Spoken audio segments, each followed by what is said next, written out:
Welcome to the Tech Talks Daily Podcast, where you can learn and be inspired by real-world examples of how technology is transforming businesses and reshaping industries in a language everyone can understand. Here is your host, Neil C. Hughes.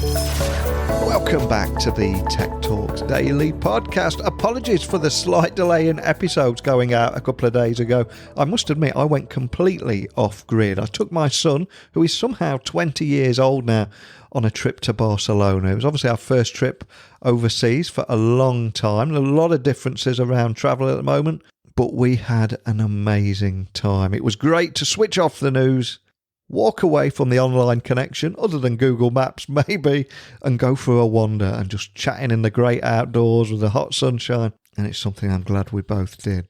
But the podcast is back, and I've got a great story to share with you today. And I want to introduce you to a company called Pindrop, and they're a global technology leader in identity, security, and trust for voice interactions. And their solution is used by 8 out of 10 of the largest banks in the US alone. And recently, they announced that it hired a former AWS and Symantec I.T. leader in Collin Davis. And he's joined as their new CTO. Now, Pindrop continues to gain momentum in the voice biometrics industry, especially with the launch of IVR, an expansion into streaming IoT, and most recently, the acquisition of Nextcaller. So I felt compelled to find out more. So Collin Davis joins me on the Tech Talks Daily Podcast today to share his story, having founded and launched Alexa for Business and led the engineering and QA teams that built the suite of Norton Security Products while at Symantec. And that is just for starters, because I'm also going to ask him to share why he moved from Pindrop, from a global, well-respected tech leader such as AWS, and share his insights around the intersection of voice and security and where voice capabilities are heading, and learn more about voice authentication technology and where it's heading. So buckle up and hold on tight as I beam your ears all the way to Seattle, where Collin Davis is waiting to speak with us now. So a massive warm welcome to the show. Can you tell the listeners a little about who you are and what you do? Thanks, Neil. It's great to be on the show. I'm excited to talk to you. My name is Collin Davis. I am the CTO at Pindrop. I've been part of Pindrop now for about 2 months. I live in Seattle. Pindrop is based in Atlanta. And before the COVID pandemic, I never would have thought I would take a job where I was completely remote, but it's worked out quite well. And it's gotten to really know the team over in Atlanta. I travel out there quite frequently, but many of my interactions with the team are not altogether different from this one. Before I was at Pindrop, I was at AWS, where I ran a number of services for 8 years. And I've got to dig a little bit deeper on there. I've learned after 1,600 interviews on here, every guest has a story behind where they are now. So can I ask, what is your origin story? Where did your passion for tech come from? And ultimately, what put you on the path that you're on today? You know, I've been fascinated with computers, and since I was a little kid, I think I was probably 11 or 12 years old when I wanted to play a certain video game. I can't even remember. I think it was King's Quest. It was a long time ago. I'm dating myself, and it was one of these games that needed a sound card for you to be able to hear the audio. And my computer at the time didn't have a sound card, so I went down to, I think it was an Egghead Software, and bought one and took the computer apart and stuck it in there. And ever since then, I've just been fascinated with them. I learned how to program by taking games on my TI-82 graphing calculator apart and looking at the code and tweaking them and playing with and seeing what I could break. And then I studied computer science at UCLA and went on to work with some really cool people and brilliant people at both Symantec and Amazon who taught me a lot. And that's how I got here today. And as you said, you spent time at Symantec and at Amazon there. But I'm curious, why did you make the move from a global, well-respected tech leader such as AWS? Is there a story there too? There is. You know, I think my career started in security, working on the Norton product group, protecting people from malware and viruses. And then I moved to AWS, where I learned a ton from that incredible company and the culture that they have there. And I ultimately went on within AWS to found Alexa for Business, and the driving factor behind that was actually just I developed an intense fascination with voice. I'll never forget my son. His name is Flynn. He was about 2 years old at the time, and I had asked. He didn't want to clean up his toys in the living room. They were scattered all over the floor. And he looked at me and he said he voluntarily said he would go on a timeout instead of cleaning up his toys. And he walked into the corner of the room and he turned around and said, "Alexa, set a timer for 2 minutes." He was 2 years old. And, genius. And that was the point for me, whereas this voice thing is not going anywhere. This is going to change the way that we interact with computers. And my son is a voice first native in a way. And I still remember when they were talking about kids of the generation that were using touchscreens for the first time with iPads and iPhones and such. And so ultimately was inspired to create Alexa for Business and really saw the trends of what was happening with assistants and smart speakers taking off in the home, and felt that it was inevitable that these same trends would eventually find their way into the office and smart office. And we're starting to see that today with the demand for things like touchless computing. But when I met the Pindrop folks, the idea of there being a company that sits at the intersection of both voice and security, which are two things that I've spent most of my career working on, was too exciting to pass up. And the team is fantastic, and the company's in a great position. So that's the reason why I found myself here. It's a great story. And I think we've all been on a journey, because it wasn't too long ago where people felt a little bit awkward talking to a smart speaker or a digital assistant. But of course, now everyone's doing it. And when faced with sending a long text message through WhatsApp or iMessage or whatever platform you choose, the prospect of typing a long message when you can just hit that record button and send a voice message is so much easier. It's like as you said, voice is such a big player now, isn't it? Really is. It affects all facets of our lives now. We use it from turning the lights on and off, as you said, dictating messages, and we use it to communicate. I mean, it is in fact actually something that we learned from a very young age. Voice is the most human form of communication, far more human and personal than anything that you could type or write down. And just the fact that it is such a native way to interact. It changes the relationship that we have with these systems. And we've talked about Pindrop very briefly and your role there, but for people hearing about it for the first time, what is Pindrop? Can you set the scene and tell everyone listening a little bit more about the kind of problems you're solving with technology? Yeah, absolutely. So Pindrop, our mission is to provide real-time identity and security for every voice interaction that you might have. And we started with helping our customers prevent fraud in their contact centers. So businesses that are running contact centers would have fraudsters calling in and pretending to be a customer and performing illicit transactions. And it costs businesses millions of dollars. And the fraudsters were getting more and more sophisticated. And Pindrop developed very unique phone printing technology that can identify and locate and authenticate devices just from the call audio itself. And it's really positioned itself to be an industry standard. At this point, the company has an incredible customer base. We serve 8 of the top 10 banks in the US. We serve 5 of the top 10 insurance companies. And we serve 3 of the top 5 stockbrokers. All within the U.S. and we're growing, and we're growing globally as well. And this machine learning expertise that we've developed along the way has opened up other interesting areas like IoT, which I'm sure we'll talk about later. But in the contact center to date, we've already analyzed over 4 billion calls. We've detected 1.6 million fraudulent calls in that, and stopped over 1.3 billion fraud losses for our customers and protected consumers along the way. And I suspect that many people listening have had to endure robocalls and scam calls on their smartphones. So can you offer a use case of how you prevent fraud, and also how the passive multi-factor caller authentication works? Because that seems to be the big selling point for you guys. Yeah, we all have one of those stories. I remember 10 years ago, my grandfather actually got a phone call. And it was someone that was claiming to be my brother. My brother's name is Matthew. And he said, hey, Grandpa, it's me, Matthew. I'm in jail and I need you to wire me money to bail me out.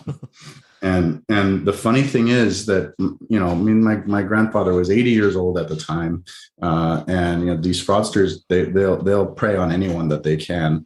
And the reason why my grandfather was able to realize that it wasn't my brother was because he used the word grandpa, and my grandfather is a Yorkshireman, and we always grew up calling him granddad.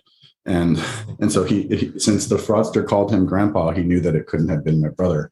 But the fraudsters today are so much more sophisticated than just trying to get you to wire money or Western Union. They'll call you pretending to be your bank.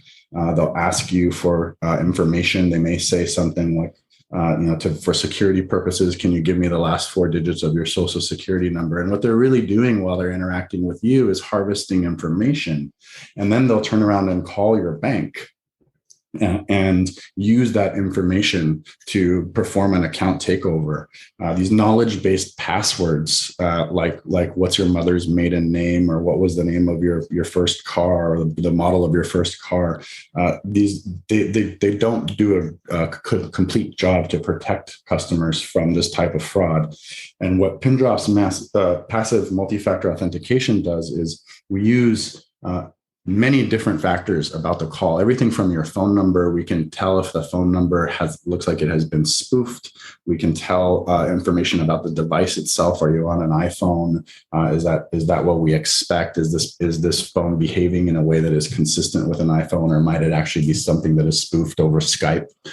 We can tell characteristics about the way that you enter in numbers through the IVR system. So it's when it says press 1 or enter in your account number, we can tell if the way that account number was entered looks realistic or looks like it might be spoofed. And then finally, we have voice biometrics. So we have the ability to recognize a voice in a very, very short period of time to identify if the caller is actually you. And when you put all those things together, it creates a much more secure way of ensuring that the caller is who they say they are, to prevent this type of fraud. And you founded and launched Alexa for Business and led the engineering and QA teams that built the suite of Norton Security Products during your time at Symantec. But I'm curious, with that vast experience, how do you see the intersection of voice and security, and of course, where voice capabilities are heading? Oh my God, voice is just getting started. I mean, I saw a lot of that at Amazon and my time on the Alexa team, and the team is brilliant, and they've done a fantastic job building a platform that is so widely adopted, and it's gotten really quite good at the understanding of what we're saying and being able to perform actions. I think COVID also changed the way that we think about interacting with computers and systems. And we've seen an increase in demand for touchless interfaces. For example, contact center call volume has gone up since people have been working from home and not going in person to interact with places like banks. I mean, we even do job interviews and hire people now, all through voice-based interactions. The opportunity for Pindrop to be able to overlay our voice biometrics capability to all of these interactions is really exciting. And speaking of what's exciting now, is there anything in particular that stands out that excites you about the future of voice authentication technology? Yeah, if you think about it, the systems that we interact with today, the Alexas, the Googles, the voice assistants in our car or on our smart TV, they've all become pretty good at understanding what we're saying. The text dictation example that you used, they're pretty good at understanding what we're saying, but they don't yet understand who's saying it.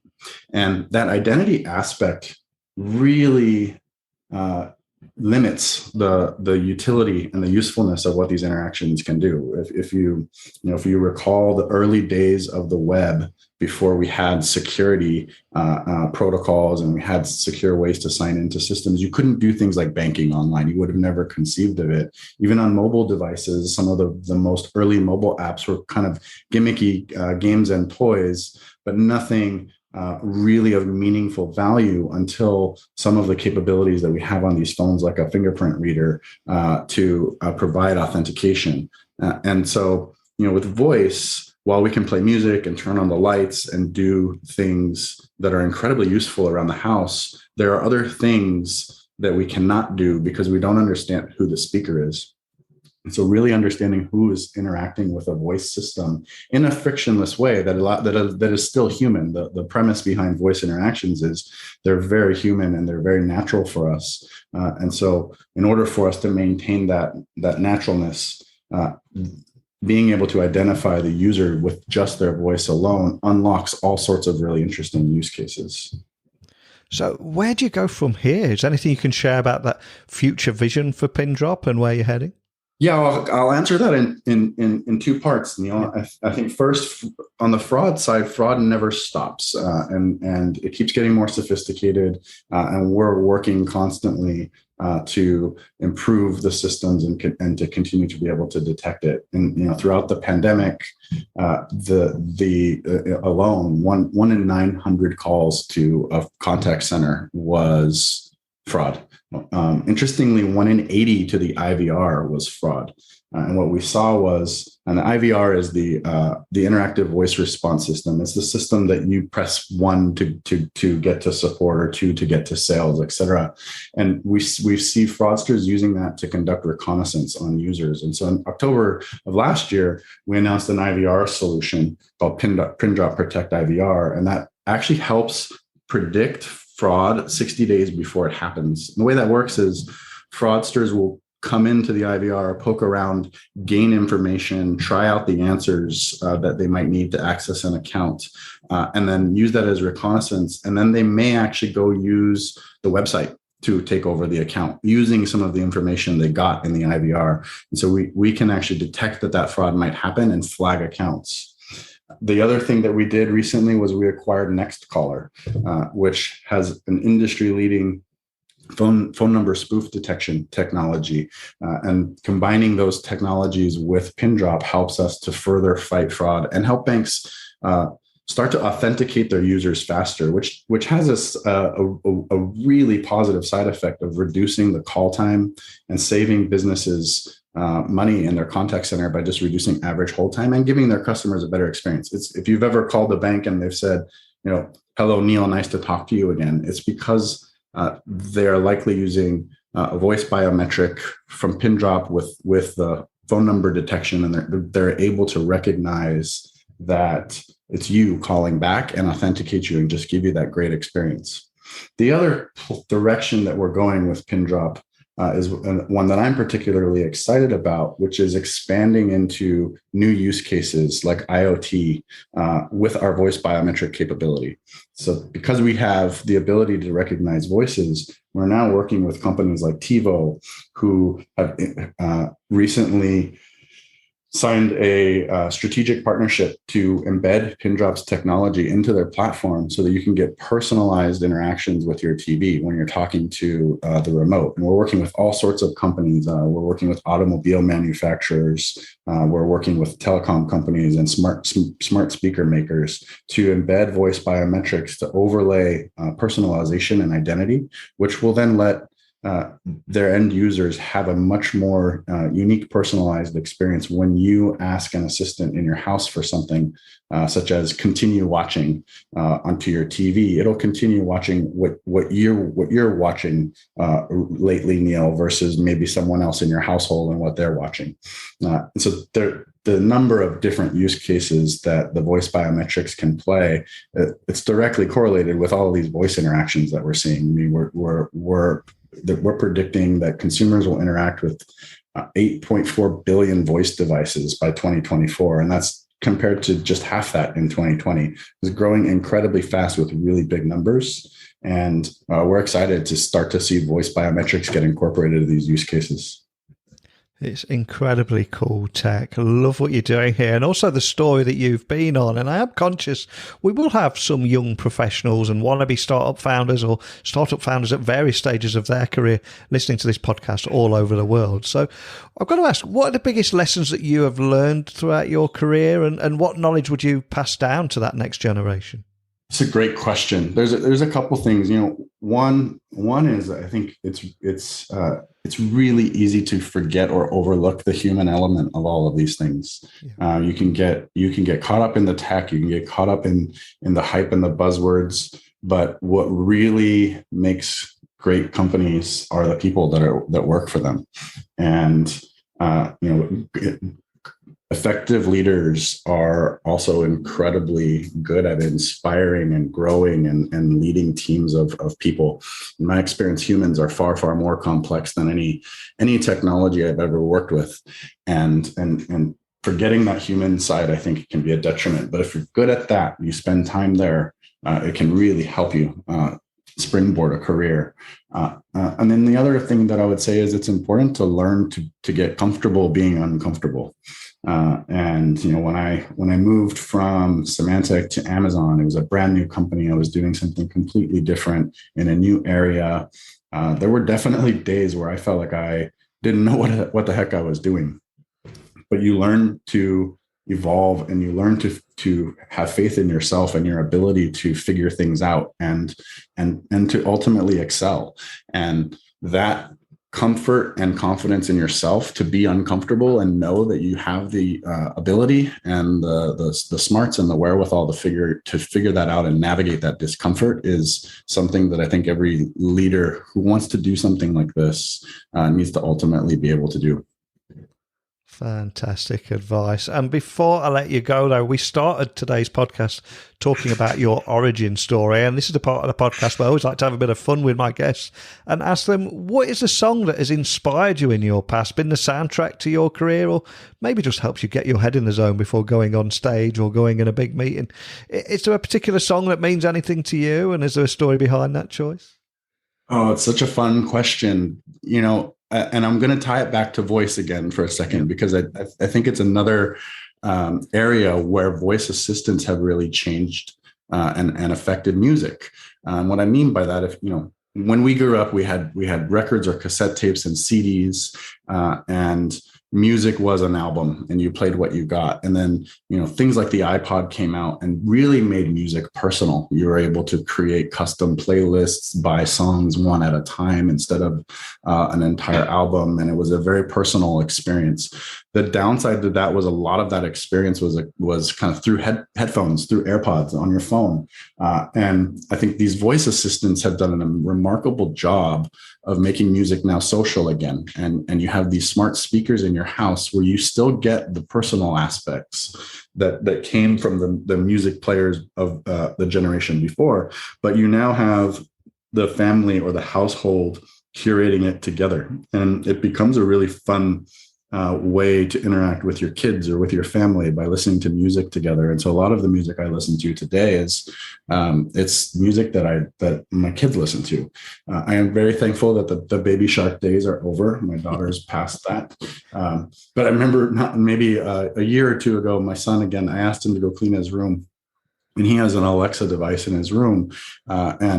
I was doing something else, and I heard music coming from his room, and I peeked around the corner, and I watched him, and he's walking around his room, cleaning and picking things up and tidying up. And he's listening to Old Town Road by Lil Nas X and Billy Ray Cyrus. And he's jamming out, he's singing the lyrics, and he's singing Lil Nas X's rap bits, and he's moving all his toys back into the proper bins and everything. And it was very fun to just watch him do that. But we use these devices now to introduce the kids to music that we love. I grew up listening to bands like Foo Fighters, and we play music for the kids from the Rolling Stones or Jimi Hendrix, even classic jazz like Coltrane or Miles Davis. He was fascinated to learn about Jimi Hendrix and how he plays guitar upside down, and just the social aspect of music that these smart assistants have brought is really cool. Incredibly cool story. I'm so relieved you didn't ask for the Baby Shark song to be put on there. No, please don't put that on the playlist. But before I let you go, for anyone listening want to find out more information about Pindrop, the work you're doing, how you're helping businesses, what's the best starting point for that? Probably LinkedIn is the best way to reach me. I'm pretty easy to find. If you just search for Collin Davis or Pindrop, you can find me on LinkedIn. I do check my messages there.